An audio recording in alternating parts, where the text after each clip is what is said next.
लै जी एक बार फिर यार एक दोस्त ने भाजी फरमाइश की कि एक पंजाबी नज़म सुनाओ जी पहले सुनाते होंगे जी। कैमरामैन थोड़ा जिहा कैमरा ला के ताकि ये आखिरी दिन सारी नज़म भी रिकॉर्ड हो जाए।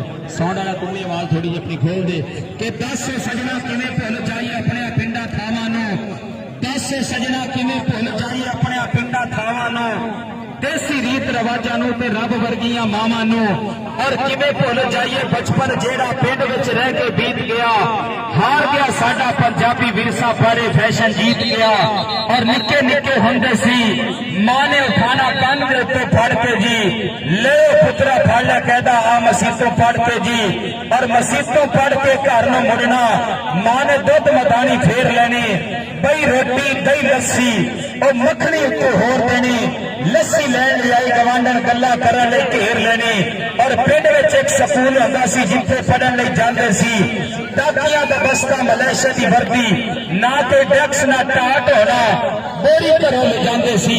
और जुम्मे दी एक छुट्टी होनी मुरब्बे चलदा वेलना जी, और ठंडी ठंडी रो पीनी ते तत्ता तत्ता गुड़ खाना, नंगे पैरी चूरे उत्ते खेलना जी। और बाप दी उंगली फड़ के जेड़े मेले वेख लए और टब्बर दा इतफाक नहीं भुलना, जो कट्ठा चुल्हे सेक लए। और शहर वसेंदिया सजना बड़ा ही करम रब दा है, असली प्यार मोहब्बत अज भी पिंडा दे विच रब दा है।